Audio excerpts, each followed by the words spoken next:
പല ദമ്പതികളും കരുതുന്നത് സ്നേഹം മാത്രമാണ് ഒരു ബന്ധത്തെ ശക്തമായി നിലനിർത്തുന്നത് എന്നാണ്. പ്രണയം, ആകർഷണം അല്ലെങ്കിൽ ശാരീരിക അടുപ്പം പോലും രഹസ്യമാണെന്ന് ചിലർ വിശ്വസിക്കുന്നു. എന്നാൽ സന്തുഷ്ടരായ ദമ്പതികളും സന്തുഷ്ടരല്ലാത്ത ദമ്പതികളും തമ്മിലുള്ള യഥാർത്ഥ വ്യത്യാസം പലപ്പോഴും ഒരു ലളിതമായ കാര്യത്തിലേക്ക് ചുരുങ്ങുന്നുവെന്ന് മനഃശാസ്ത്രജ്ഞർ പറയുന്നു. അത് കിടപ്പുമുറിയിൽ അവർ പറയുന്നതും പറയാത്തതുമായ കാര്യങ്ങളാണ്.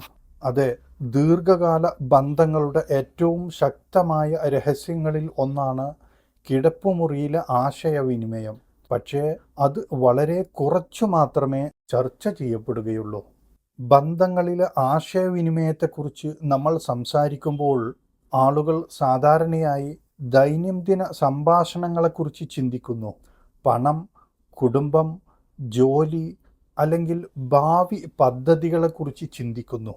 എന്നാൽ വൈകാരികവും ശാരീരികവുമായ അടുപ്പം പങ്കാളികൾ അവരുടെ ഏറ്റവും സ്വകാര്യ നിമിഷങ്ങളിൽ എങ്ങനെ ആശയവിനിമയം നടത്തുന്നു എന്നതിനെ ആശ്രയിച്ചിരിക്കുന്നു. സന്തുഷ്ടരായ ദമ്പതികൾ എല്ലായ്പ്പോഴും ഏറ്റവും റൊമാൻറ്റിക് അല്ലെങ്കിൽ ഏറ്റവും വികാരഭരിതരോ ആയിരിക്കില്ല. പരസ്പരം തങ്ങളുടെ ആവശ്യങ്ങൾ, ആശ്വാസം, ഭയം, ആഗ്രഹങ്ങൾ എന്നിവ സത്യസന്ധമായി പ്രകടിപ്പിക്കാൻ തക്ക സുരക്ഷിതത്വം അനുഭവിക്കുന്നവരാണ് അവർ. നമസ്കാരം.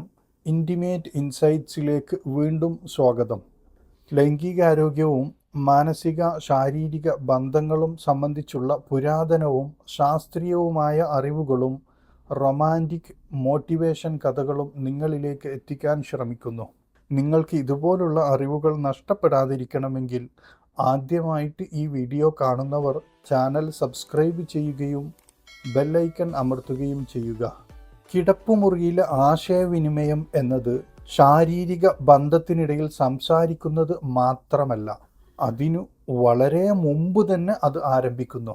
പങ്കാളികൾ എങ്ങനെ സ്നേഹം പ്രകടിപ്പിക്കുന്നു, പരസ്പരം വികാരങ്ങളോട് എങ്ങനെ പ്രതികരിക്കുന്നു, സെൻസിറ്റീവ് വിഷയങ്ങൾ ചർച്ച ചെയ്യുമ്പോൾ അവർക്ക് എത്രമാത്രം ആശ്വാസം തോന്നുന്നു എന്നിവ ഇതിൽ ഉൾപ്പെടുന്നു.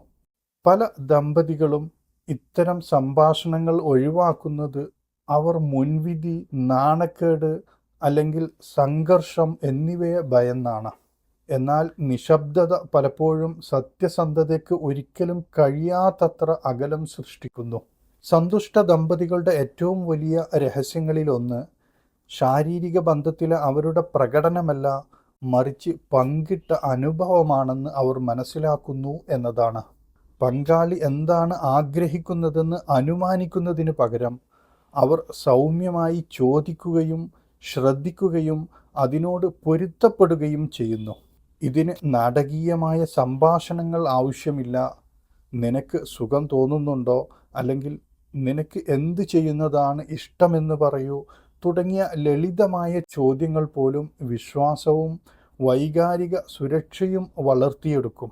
കാലക്രമേണ ഈ തുറന്ന മനസ്സ് വൈകാരികവും ശാരീരികവുമായ ബന്ധത്തെ ശക്തിപ്പെടുത്തുന്നു.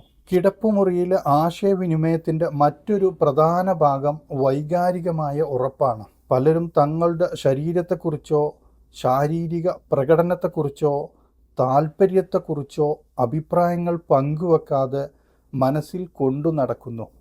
പങ്കാളികൾ തുറന്ന മനസ്സോടെ അഭിനന്ദനം, വാത്സല്യം, സ്വീകാര്യത അല്ലെങ്കിൽ ഇഷ്ടാനിഷ്ടങ്ങൾ എന്നിവ പ്രകടിപ്പിക്കുമ്പോൾ അത് ഉത്കണ്ഠ കുറയുകയും ആത്മവിശ്വാസം വളർത്തുകയും ചെയ്യുന്നു.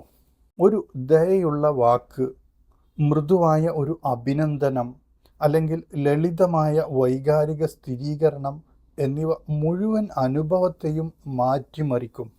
സമ്മർദ്ദത്തിലല്ല, വൈകാരിക സുരക്ഷിതത്വത്തിൻ്റെ അന്തരീക്ഷത്തിലാണ് ബന്ധം വളരുന്നതെന്ന് സന്തുഷ്ട ദമ്പതികൾ മനസ്സിലാക്കുന്നു. നല്ല ആശയവിനിമയം എന്നാൽ അതിരുകളെക്കുറിച്ച് സത്യസന്ധത പുലർത്തുക എന്നും അർത്ഥമാക്കുന്നു.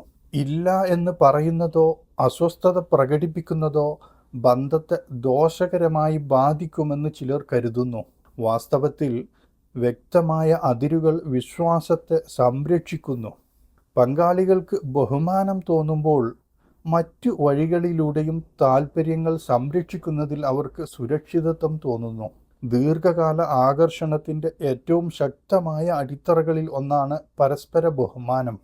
കിടപ്പുമുറിക്ക് പുറത്ത് ശാരീരിക ബന്ധത്തെക്കുറിച്ച് സംസാരിക്കുന്ന ദമ്പതികൾ അവരുടെ ബന്ധങ്ങളിൽ കൂടുതൽ സംതൃപ്തരായിരിക്കുമെന്ന് മനഃശാസ്ത്രജ്ഞരും ചൂണ്ടിക്കാട്ടുന്നു.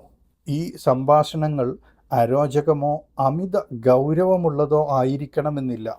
പരസ്പരം സംസാരിക്കുന്ന ദമ്പതികൾക്ക് സ്വാഭാവികമായും ശാന്തമായും ബഹുമാനത്തോടെയും പെരുമാറാൻ കഴിയും. പങ്കാളികൾ തുറന്നു സംസാരിക്കാൻ പഠിക്കുമ്പോൾ തെറ്റിദ്ധാരണകൾ കുറയുന്നു, നീരസം മങ്ങുന്നു, വൈകാരിക അടുപ്പം വളരുന്നു. പരമ്പരാഗത സമൂഹങ്ങൾ ഉൾപ്പെടെ പല സംസ്കാരങ്ങളിലും ശാരീരിക ബന്ധത്തെക്കുറിച്ചും ലൈംഗികതയെക്കുറിച്ചും എങ്ങനെ ആശയവിനിമയം നടത്തണമെന്ന് ആളുകളെ പഠിപ്പിക്കുന്നില്ല. നമ്മുടെ സാമൂഹിക വ്യവസ്ഥിതിയിൽ ലൈംഗിക വിദ്യാഭ്യാസം ഒരു വിഷയമാകുന്നില്ല. സിനിമകളിൽ നിന്ന് പ്രണയത്തെക്കുറിച്ച് അവർ പഠിച്ചേക്കാം, പക്ഷേ യഥാർത്ഥ വൈകാരിക ബന്ധത്തെക്കുറിച്ച് അവിടുന്ന് പഠിക്കുന്നില്ല. അതുകൊണ്ടാണ് പ്രണയവും സ്നേഹവുമൊക്കെയുള്ള പല ദമ്പതികളും ഇപ്പോഴും ജീവിതത്തോട് നിശബ്ദമായി പോരാടുന്നത്. സത്യം എന്തെന്നാൽ ലൈംഗികതയും ശാരീരിക ബന്ധവും എന്ന് പറയുന്നത് ശാരീരികം മാത്രമല്ല, അത് വൈകാരികവും മാനസികവും ആശയവിനിമയവുമായി ആഴത്തിൽ ബന്ധപ്പെട്ടിരിക്കുന്നു. ഒരിക്കലും പ്രശ്നങ്ങൾ നേരിടാത്തവരല്ല ഏറ്റവും സന്തുഷ്ടരായ ദമ്പതികൾ. സ്വകാര്യ പ്രശ്നങ്ങൾ അടക്കം എല്ലാ പ്രശ്നങ്ങളെക്കുറിച്ചും സംസാരിച്ച് പരിഹരിക്കുന്നവരാണ് അവർ. ഊഹത്തിനു പകരം മനസ്സ് തുറക്കുന്നു, അരക്ഷിതാവസ്ഥയെ മനസ്സിലാക്കുന്നു, ഭയത്തിന് പകരം വിശ്വാസം വരുന്നു. അതുകൊണ്ട് സന്തുഷ്ടരായ നിരവധി ദമ്പതികൾക്ക് പിന്നിൽ ഒരു രഹസ്യം ഒളിഞ്ഞിരിക്കുന്നുണ്ടെങ്കിൽ അത് പൂർണ്ണതയോ അഭിനിവേശമോ ഭാഗ്യമോ അല്ല, അത് ആശയവിനിമയമാണ്. പ്രത്യേകിച്ച് സത്യസന്ധത ഏറ്റവും ബുദ്ധിമുട്ടുള്ള നിമിഷങ്ങളിൽ. പങ്കാളികൾ ദയയോടെ സംസാരിക്കാനും മുൻവിധിയില്ലാതെ കേൾക്കാനും പരസ്പരം വികാരങ്ങളെ ബഹുമാനിക്കാനും പഠിക്കുമ്പോൾ ബന്ധം സ്വാഭാവികമായും കൂടുതൽ ആഴമേറിയതും അർത്ഥവത്തായതുമായി മാറുന്നു.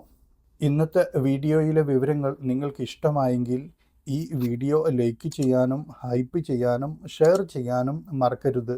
ഒരുപാട് ആളുകൾ ലൈക്ക് ചെയ്യുമ്പോഴും ഹൈപ്പ് ചെയ്യാൻ മറക്കുന്നുണ്ട്, അല്ലെങ്കിൽ പലർക്കും അറിയില്ല.